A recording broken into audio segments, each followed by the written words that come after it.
Welcome back. Stasa23 here, back again with some knife therapy. And today I have for you the Ohlone knives G.O.A.T. I'm not sure if I pronounced that right, but the owner of Ohlone knives is custom maker Derek Costa.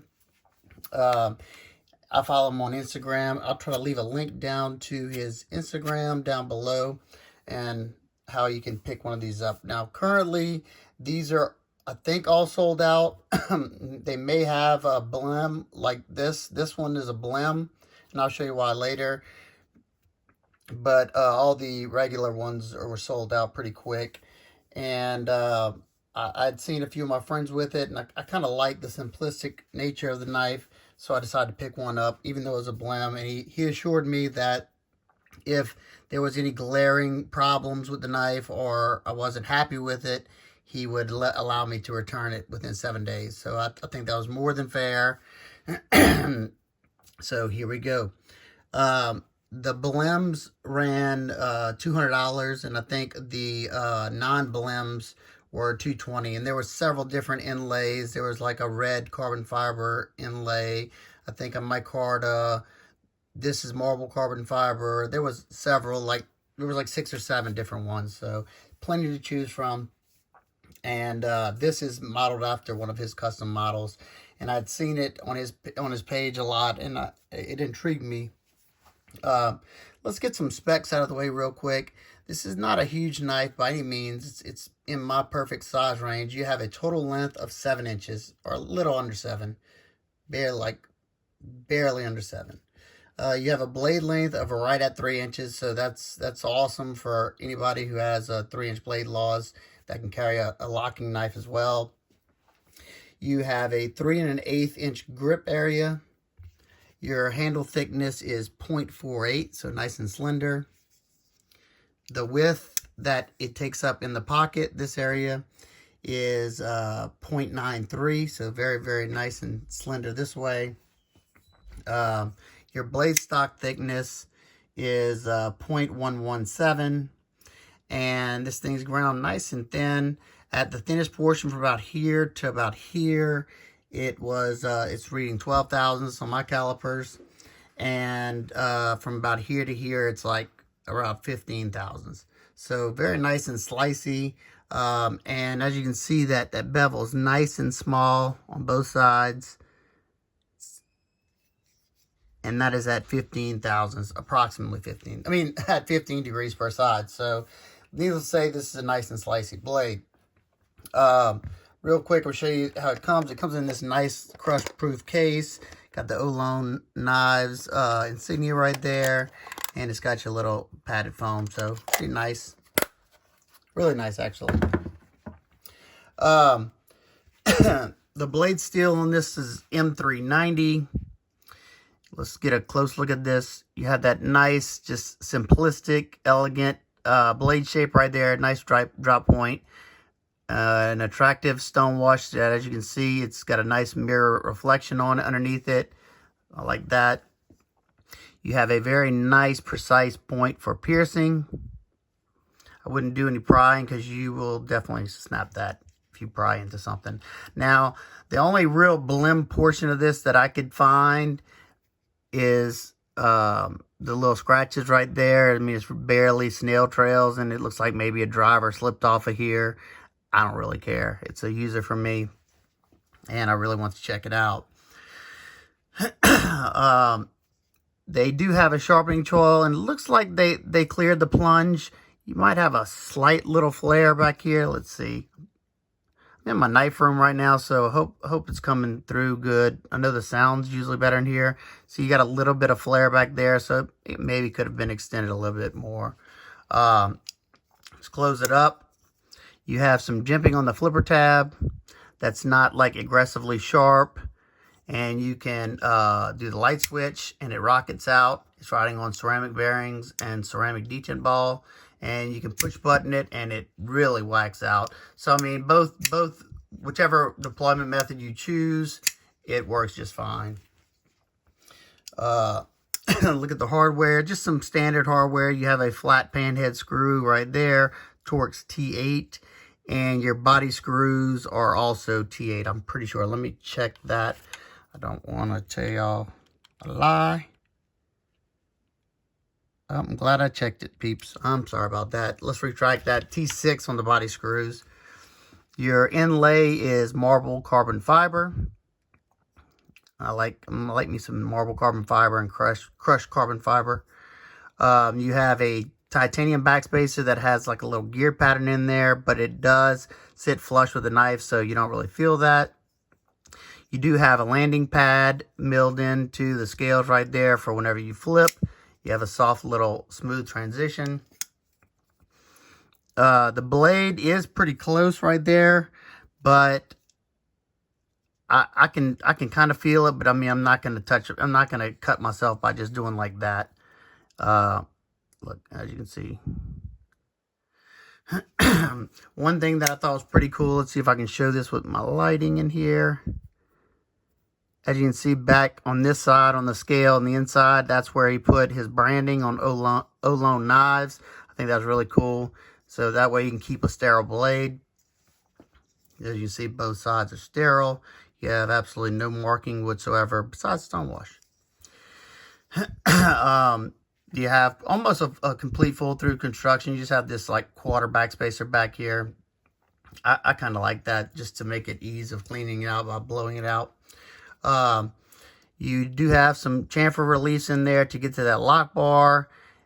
It does sit flush with the show side, but I can get my finger in there. Now, I guess this would kind of like a gray area. It's not really a bolster lock because this is an inlay, but we call it a bolster lock if you want. You do have a hardened stainless insert. The lockup, I'll call that 30%.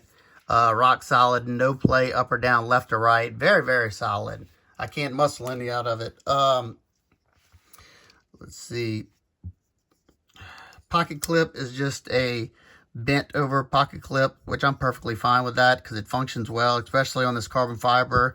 It does have a good bit of tension on there, but that carbon fiber allows it to easily go in and out. And the ramp allows material to get underneath there really, really easily. And as you can see, even though it's not a deep carry, pretty much disappears in the pocket. And you have more room. These are decently thick, like work type pants. Comes in and out of the pocket really nice, but not too easy to wear. It feels like it's going to come out without you wanting it to. Let's get some size comparisons out of the way real quick. These two are really good comparisons. Size-wise, the Chris Reeve Sabenza 21 in Singo, small. So as you can see, these two are pretty darn close, if not identical in size. To me, they look identical. And then this is a modded Master Drop Gent. Another great size comparison and overall aesthetic too. These two have very similar blade shapes. So if you like the Gent, you'll probably really like the G.O.A.T. Let's see. Two more comparisons. Very common blades. You got the Spyderco Para 3. And the Para 3 is a little bit longer. And the Ontario Rat Model 2. Rat Model 2 is a little bit longer as well. So there you go. Like I said, it's not a big knife by any means. It's in that perfect size range for me.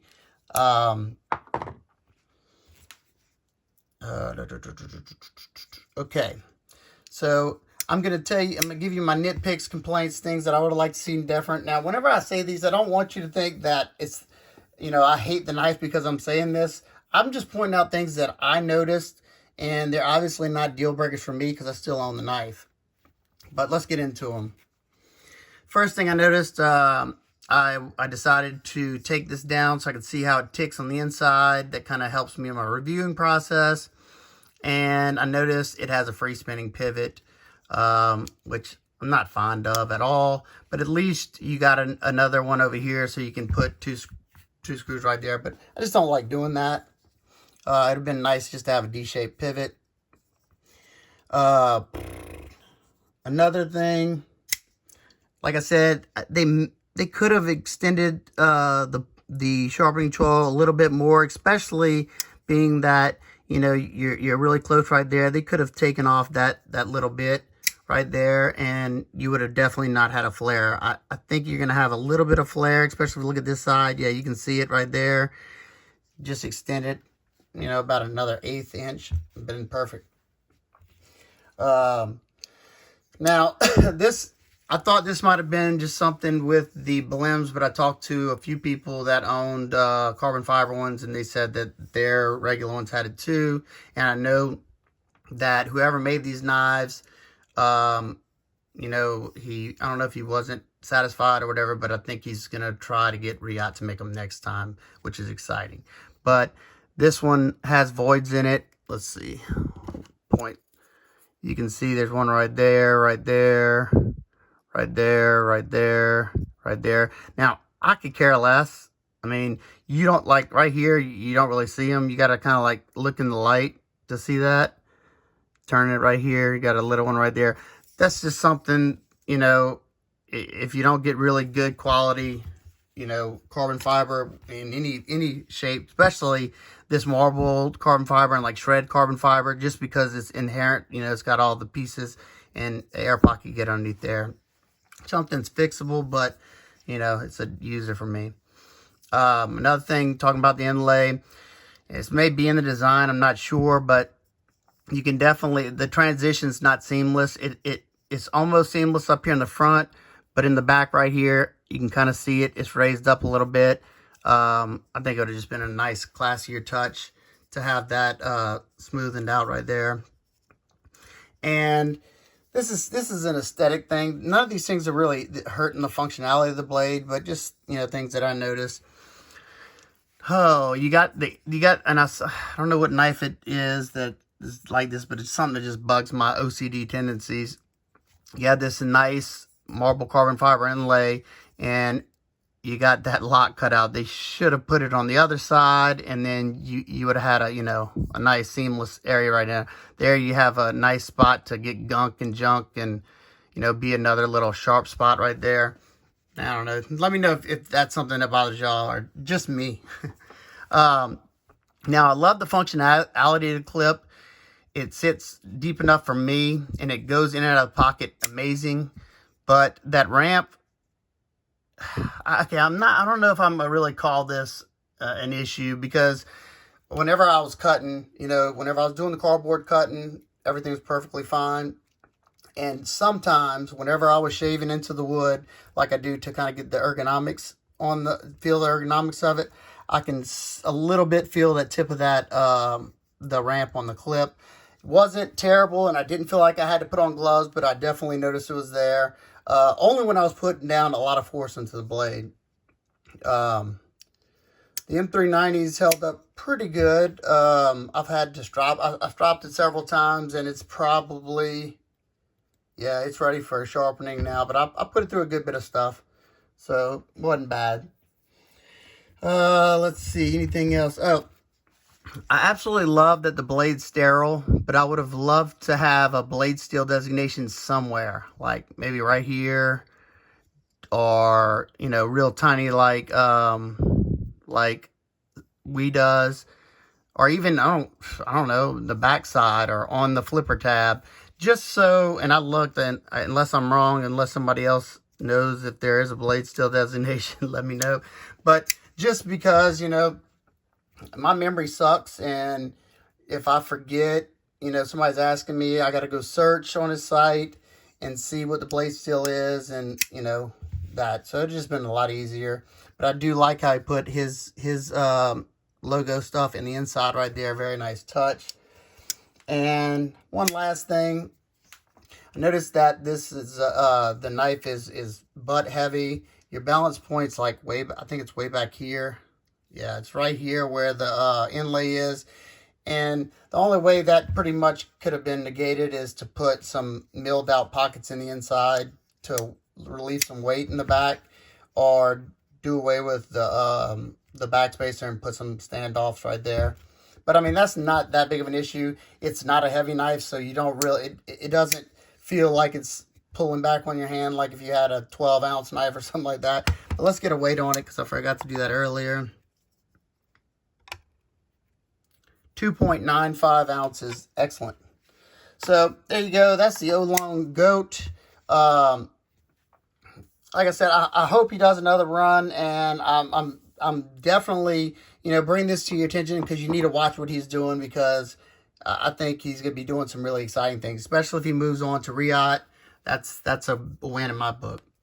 So if you like this video and you're not already, please hit that subscribe button. You don't want to miss any of my content. I got so many knives to review here soon, and you don't want to miss any of them. If you like this video in general, hit the big thumbs up so I know you enjoyed it. Or if you didn't, hit thumbs down. Either way, I'm just happy that you watched. So if you made it to the end, say I'm the GOAT, so I can see all my true loyal supporters, and I love each and every one of y'all. So everybody, I hope y'all all staying healthy. We don't want no coronavirus. This is getting out of hand, getting crazy. And hope everybody's having an absolutely wonderful day. And I'll see you on the next one. Peace.